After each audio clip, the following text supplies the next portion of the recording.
Welcome to the Savvy Shopkeeper Retail Podcast. I'm your host, Kathy Cruz. Just like you, I'm an independent retail business owner. I love the home decor and gift boutique I co-own with my sister, but I don't want it to consume me or my life.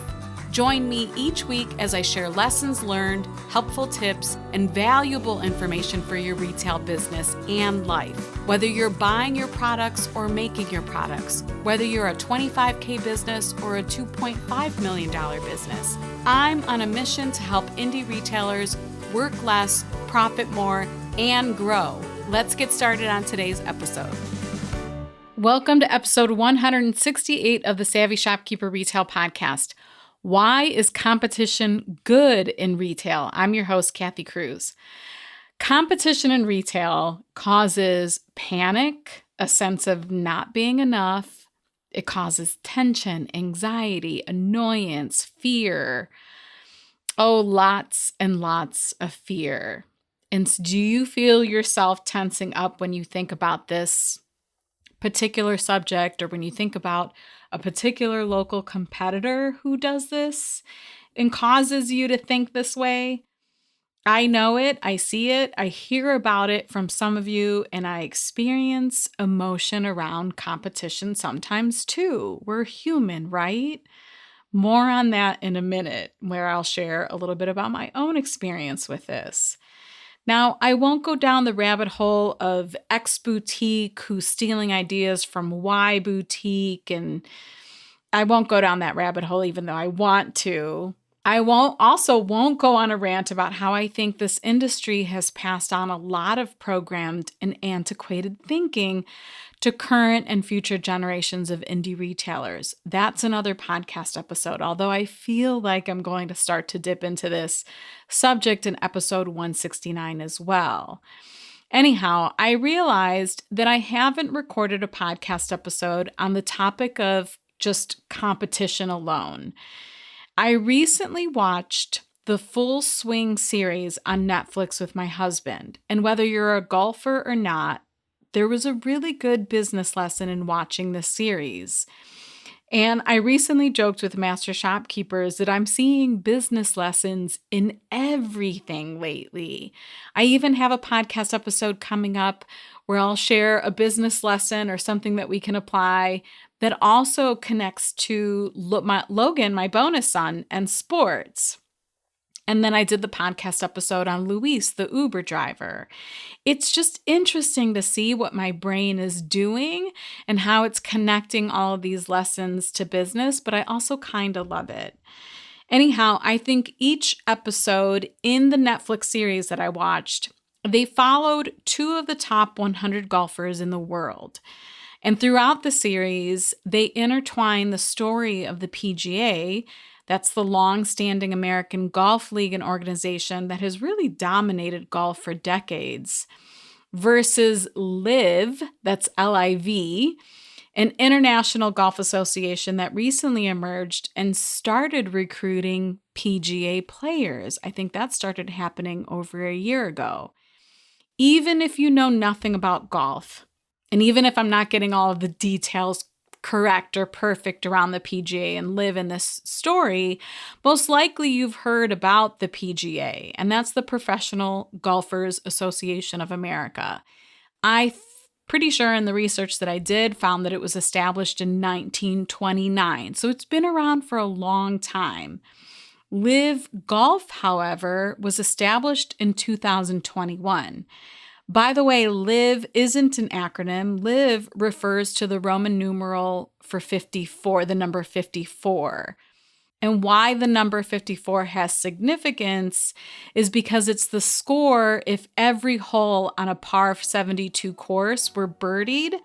And it's also the number of holes to be played at LIV events. So the number 54 has meaning.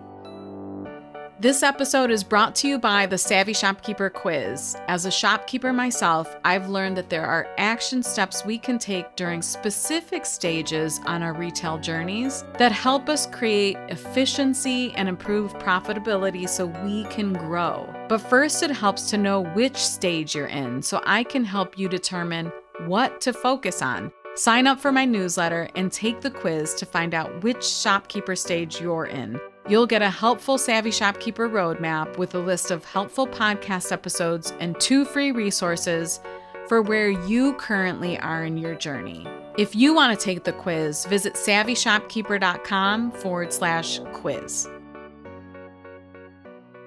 I'm not here to take sides between the PGA and LIV, but trust me, plenty of people who are in or follow golf have chosen a side, including my husband and all of his golf buddies. But that's not the point of this episode. So let me continue with the point. LIV has quickly taken off since 2021. They have been able to recruit some top names in golf, including a few of the players that were featured in the Netflix series that I watched with my husband. Before they were recruited, the PGA announced that they would cut all ties with any player who accepted a LIV offer. Now, there might be other organizations that have competed with the PGA over the years. I'm not really sure. But there hasn't been any other organization, at least that I know of, that has rocked the boat quite like LIV has over the past couple years. So you might be wondering where I'm going with this. The last episode in the Netflix series, I think it was episode number 10, it highlighted to me why competition is good. It brought the PGA out of complacency, and I'll share how in a couple minutes. It made the PGA stronger. From what I saw in the Netflix series, the sense of loyalty and the PGA bond, it actually got stronger. It's more stronger than ever, even after losing some big names, some of the big name golfers to LIV. It also made the PGA think creatively. They're innovating. So, for example, the PGA is now modernizing golf with new technology. And it looks like they're developing an indoor league, and they're doing that in partnership with some of the big named PGA players. The PGA could have chosen to sit back and keep doing what they've been doing since 1929. They could have chosen to turn a blind eye to what was happening, or should I say who was happening. They also could have chosen to dig their heels in the sand and not change or innovate. However, they went all in on themselves. They set boundaries and they started thinking creatively. I think this is another important lesson from all of this. Whether competition is bad or good, it's not determined by the business swooping into your neighborhood or into your online niche. It's not determined by your circumstances. It's determined by your thinking. And I'm going to repeat this for you multitaskers. If you get one thing out of this episode, it's this. Whether competition is bad or good is not determined by the business that swooped into your neighborhood or into your online niche. It's also not determined by your circumstances. It's actually determined by your thinking. You get to decide this. You get to decide whether you sink, aka competition is bad, or whether you swim, competition is good. Yes, your mind has that much control. You can see from the title of this episode, I personally don't want to think that competition is bad, nor do I want to advocate for the antiquated practice of calling retail neighbors to tell them what they can and cannot carry in their stores. I know this probably isn't going to go over well with some of you, but I have to say it. Someone else's business is none of your business. If any retail store owner were to call me to tell me what I can and can't carry or what I can and can't do in my own store, it would be a problem. And I'm not saying we shouldn't pay attention. Yes, of course we can. Of course we can pay attention to what our business neighbors are doing, what our competitors are doing.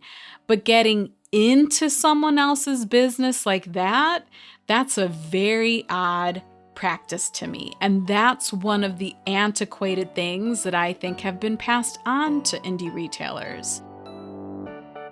This episode is brought to you by my free resource, 100 plus social media ideas and prompts for retail store owners. It's easy to get into a rut with social media marketing and not know what to post about. Get this 21-page downloadable resource filled with a list of long ideas so you can be inspired to post and market your brick and mortar store. Visit savvyshopkeeper.com/100 ideas. That's the number 100 and the word ideas all together. savvyshopkeeper.com/100 ideas and sign up for my newsletter to get the list. Anyhow, my point is, you can see me going off on a tangent here. My point is the PGA chose to go all in on themselves. They chose to go all in on the reputation that they've built and their brand, and in particular, their golfers. The PGA chose to think creatively instead of crumble and lose. The PGA chose to think that they can win at this game. So before I wrap this up, if you think my mindset around competition isn't something I personally have to work on, you're mistaken. I'm human too. I'm not invincible to feelings of despair, particularly in business. Luckily, I haven't really experienced this with my own store. However, I recently spotted a couple online businesses that are really similar to Savvy Shopkeeper. Some of the copy on their websites hits close to home too, if you know what I mean. I could easily let this bring me down. I could easily start to think and feel all the things I mentioned at the beginning of this episode: panic, a sense of not being enough, tension, anxiety, annoyance, and fear. But I'm choosing not to do that. Instead, I'm doing what the PGA did. I doubled down on me, and I mean that literally. I just invested in myself and in Savvy Shopkeeper more than I ever have, because I'm choosing to believe that I, emphasis on I, have the brain power to help and give value to independent retailers like no one else can. So bring it on, folks, is what I'm thinking, because I'm ready. If competition is at your doorstep, are you ready to? That's the question. Are you ready to believe that competition is good or competition is bad? If you want to see the show notes to this episode or find links to anything I mentioned, visit my blog at savvyshopkeeper.com/episode 168. Until the next episode, be savvy and boss up.